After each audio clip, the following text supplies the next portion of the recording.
Creating brand stories in China. Now this is thoughtful.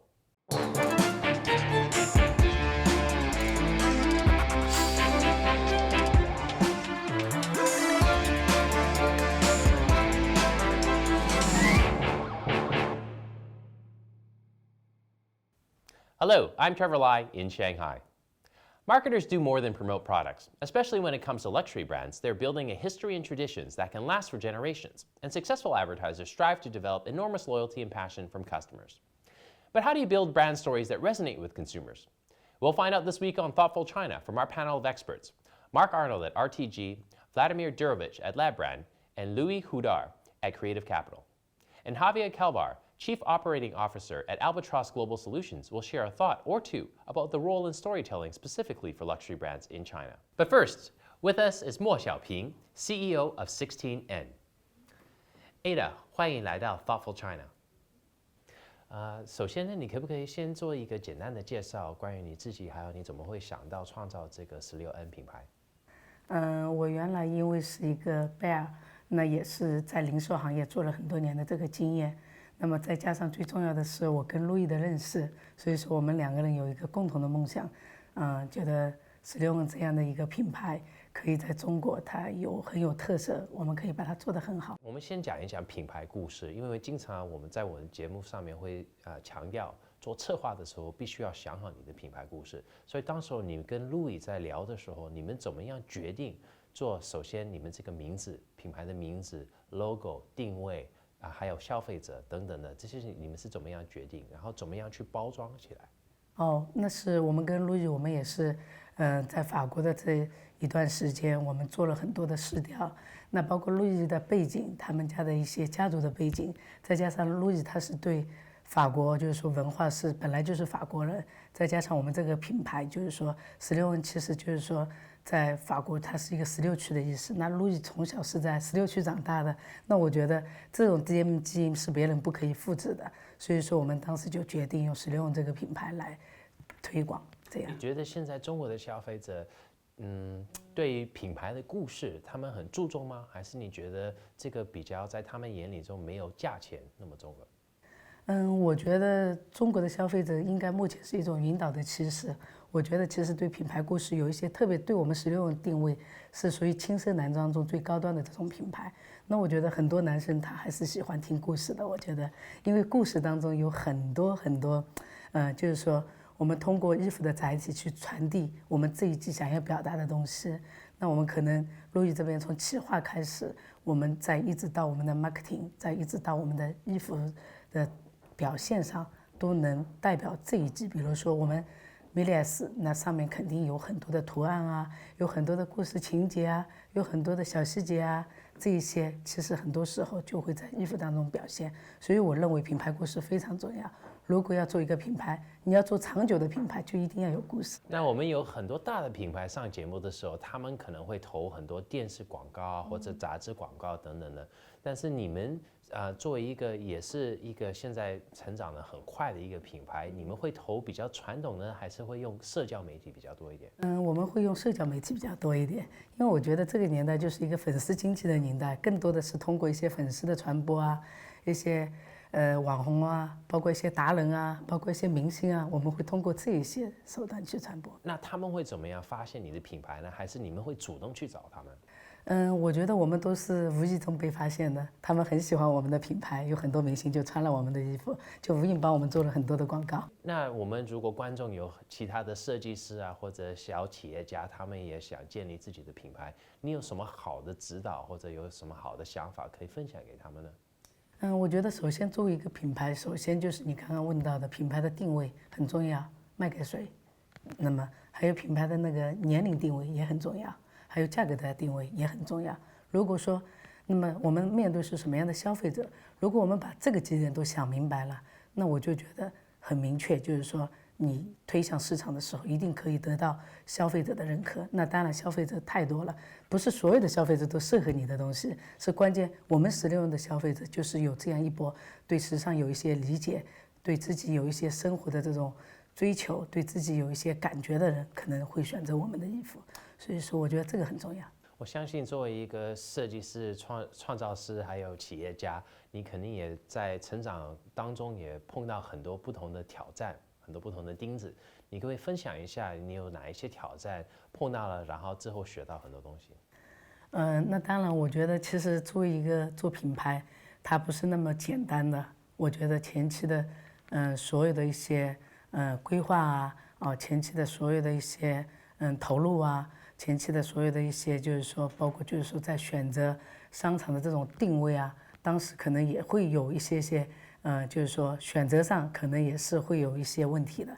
所以说，我觉得在未来的日子里，我觉得最重要的还是就是说，我们对自己的定位到底放在哪里，到底在什么商场，到底在怎么样的商场是有我们的消费者。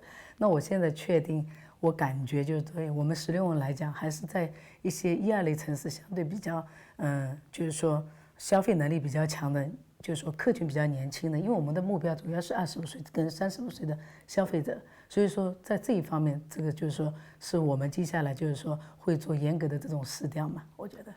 Miss Mo, thanks for being on Thoughtful China. Let's take a quick break. Then we'll hear from Javier Calvar about the role in storytelling for luxury brands in China. Luxury is all about unique experiences delivered in a very individual, personalized manner. Therefore, luxury brand stories are definitely not mass market stories. These stories have to be firmly anchored in the brand's DNA to be credible. They also need to be unique and yet relevant to the target audience, memorable and consistent. The best brand stories involve multisensorial experiences. This means using the right combination of stimuli: text, music, sound, smell, touch, space. Some brands have created physical spaces to be able to deliver the intended brand experience in full. For example, the Johnny Walker House in Beijing, Freixenet's Bubble Bar in Shanghai, Estée Lauder's flagship boutique in Sanya. Boutiques are the best places for luxury brands to tell their stories. The boutique is the brand's own home, where it can be brought to life in the most dramatic, powerful and impactful manner. An array of tools can be used to deliver a multisensorial experience. Sales associates are critical to delivering the brand's experience. Sales associates are the brand's ambassadors. It is also important to remember that for any brand story to be successful, all key touch points must be fully aligned to deliver a consistent brand experience. When any of the touch points, be it the store, website, and so on, is not aligned, the brand suffers. The best stories are retold. They resonate with the target audience, who in turn convey the stories to others. The best stories are transmitted through word of mouth, offline and online, which happens to be one of the most important sources of information for Chinese consumers to learn about luxury brands. This is so because peer feedback is seen as much more credible than messages from brands themselves. Thanks, Javier.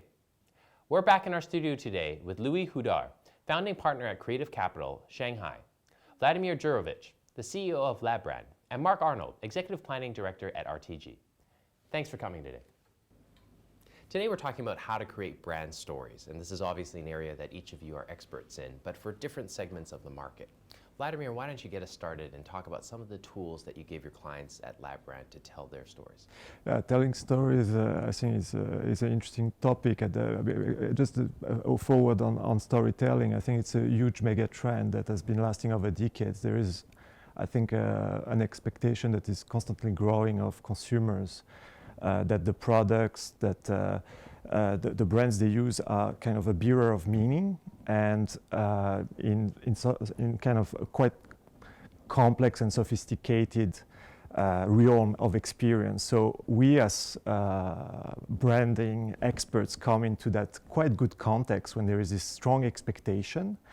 And I think we bring a few tools that can go into. One is how we create this structure of fiction, because we as humans, we need this fiction to get engaged. And the second thing is that we need to create some kind of aesthetic codes.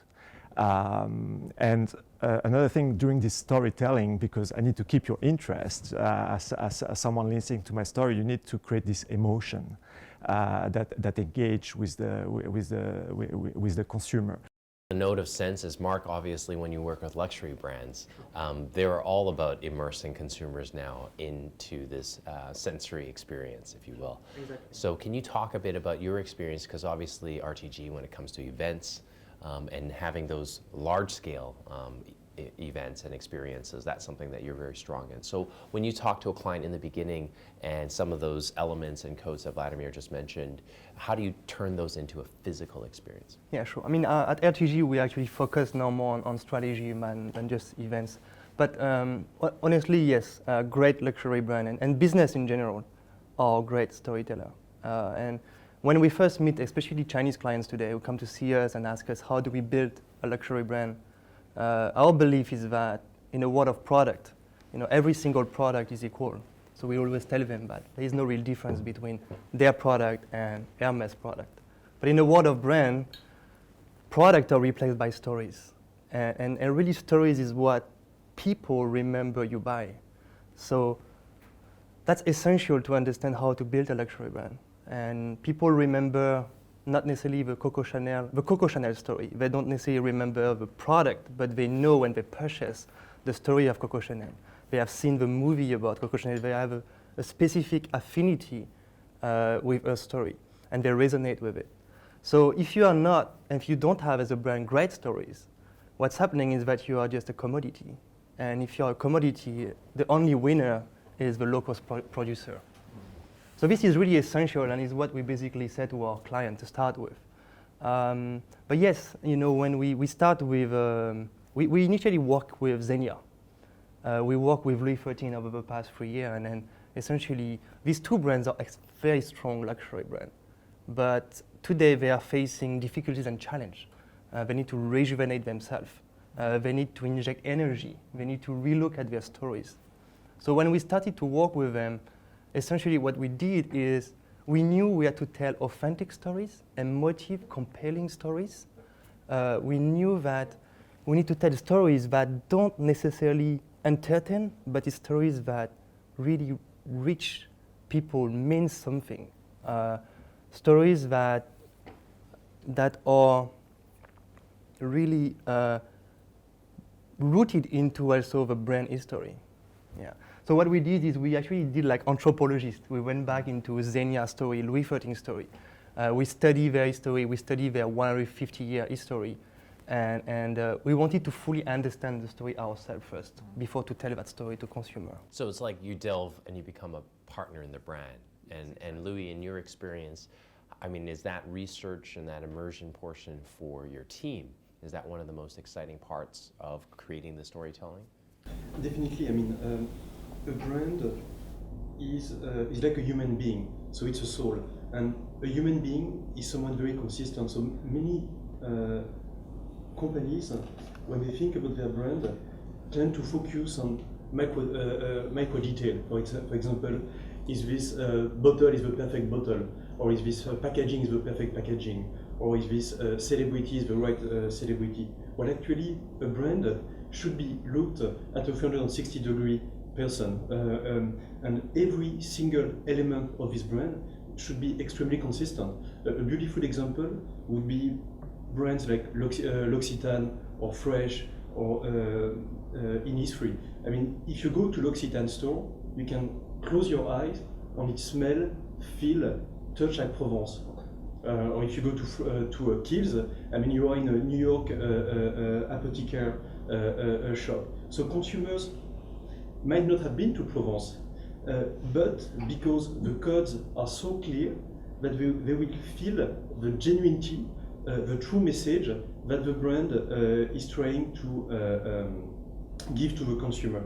And this feeling of feeling the brand is actually more important than understanding the story.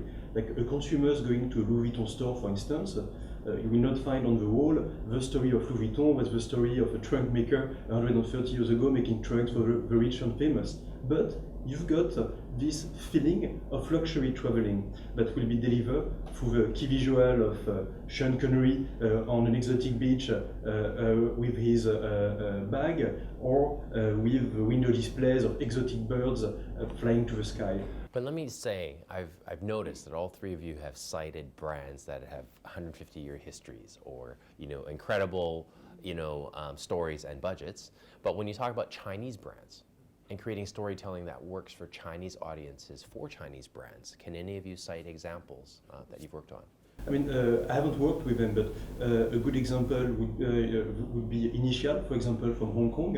So where you feel this kind of fantasy, vintage magic. Initial is a Hong Kong menswear brand. You can also have Izu, another very urban and New York and army feel. And just to come back on your last point, you were talking about brands with long history.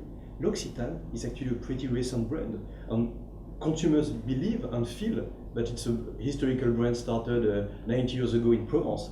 It's actually a brand which is owned by a German gentleman that IPO his company in Hong Kong.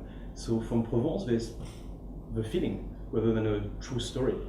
Yeah, I think I agree with you. I mean, I think heritage and history is just a tool for you to tap into richer story. But essentially, even if you have only 5 years history, the focus should be in identifying one emotion that truly resonate with your people, your customer aspirations.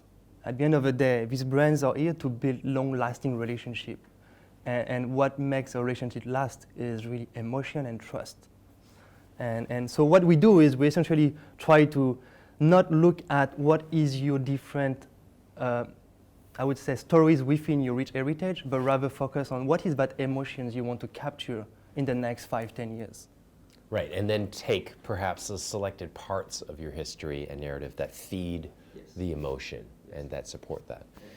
So can you talk about some of the branding mistakes that you've seen done in China? Because this is something that a lot of clients, I'm sure, come to you and say, let's avoid some of the mistakes that have been done in the past. Yeah, maybe, every story has a subject. I think this is, for me, I will talk about one that I see so often, because in my work, we do a lot of, one of our products is about naming, is about giving Chinese names to our clients. So one thing that I come to realize after actually even years, because we've been at the beginning, we're pretty humble, even having luxury brands saying, we have a history of 150 years, and maybe our Chinese consumer, they just want to see us aspirational, and we even don't want to touch up the Chinese name to put it there. But what I've noticed recently is that even Louis Vuitton will put a Chinese name on the big advertising in the for example, in the airport of Hongqiao. You can see it, and this happened like 2 years ago. Like start getting more and more closer to the Chinese. So this question of why I'm saying that the subject is not always well defined for brands. I feel like many brands in China, I'm talking about the foreign brands, mistakes, and sometimes the Chinese brand trying to copy them.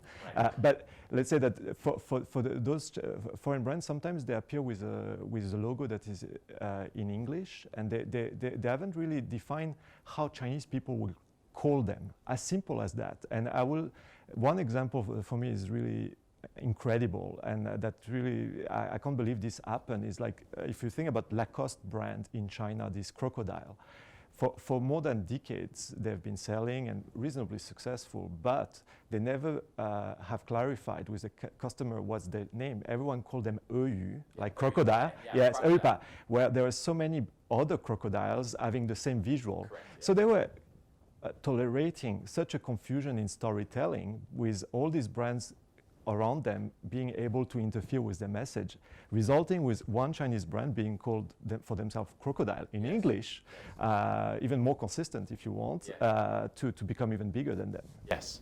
If I may add a point on some interesting mistake that we've seen in China, on the Chinese companies, I'm insisting on the fact there are sometimes more companies than brands, is many retailers have believed during many years that they were brands because they were early on the market, they had a lot of stores, good location, okay product, but the problem is that they were actually only retailers, and then suddenly better retailers come to China, Gap, Uniqlo, Nike, Zara, Nike, and so on, and then these companies are starting to fight with serious retailers. What we see is that actually they have two ways to survive: either to become a brand. And this means this goes through storytelling. I mean, not selling product. I mean, is this a Dior shirt or a shirt from the silk market? So investing into their brand, the storytelling, a very, very consistent message of becoming super good retailers. And becoming a very good retailers is a lot of work and a lot of pain because it's supply chain business, scale. You need to be very big, and it's harder to fight with Zara than to fight with selling inspirational product. Well, this is a very good point, but to extend that further, do you think Chinese brands or retailers have done a good job of making that transition with the heightened competition? They are trying. It's for the newcomers, like as we were saying, the Initial, the Izu. It's easier when you start from scratch on clean base. I mean, if you are, let's say, Meters Bondway, and you've got 4,000 stores in China, and you have an OEM background, which means that you know how to do production, but you might not know how to actually invest in the intangible. And all your people inside the company are like this. I mean, the first people that you need to change is actually the mentality of the people inside the companies, and then you need to change the perception of the shopping mall, of the department store, of the press, and finally on the end consumer. So it is possible, and some brands are working hard on this, but it's of course a difficult process. In terms of luxury, I think in terms of luxury, over the past 10 years, luxury brand came into China, and they believe that their global positioning, this global emotion they want to capture, will resonate with Chinese consumer, which was true at that time. But now, after 10 or 15 years, where Chinese consumer get used to luxury, they are more travel, exposed, more sophisticated. You see also their taste changing. Yes. And as their taste change, these luxury brands also now need to understand that they also need to look at different way to tell their stories. Well, there's also a saturation, because if you look at watches, for example, I'm a watch fan, but I can imagine from a Chinese consumer standpoint, you had 2 brands, 3 brands. Now you have 20 brands, all touting incredible history, incredible craftsmanship. All the videos essentially look the same, where there's these craftsmen working on these things, and you know, it's very confusing to the Chinese consumer. Yeah, let me give you an example. Let's look at maybe fashion as an example. I think it can be applied to watch essentially. I think one brand that has been extremely successful and understood this before anybody else was Burberry. Because Burberry understood that we are now in an age that luxury brands don't need to capitalize so much on heritage and craftsmanship. And there is probably a way, but we need to actually tell our story speaking the same language of consumer. And the language of consumer is digital. That's the language. It's energy, it's digital, and essentially what Burberry did is, yes, they delved back into their DNA. Yeah, they wanted to capture an emotion, but they translated in a very modern language. And they delivered it. And they delivered it very holistically way, across retail, across their product, across their marketing communication, their event, their PR, and their retail experience, essentially. So it sounds like local brands and a lot of international brands, one of the additional challenges they have in terms of brand story building, retailing, is now also catching up to the digital wave and how to use the latest digital tools to tell those stories. Louis, Vladimir, Marc, thanks for being on Thoughtful China. That wraps it up for today. Be sure to subscribe to us on Youku, Tudo, and YouTube. You can also follow us on Weibo, WeChat, and Twitter, and join our LinkedIn group. We'll see you again.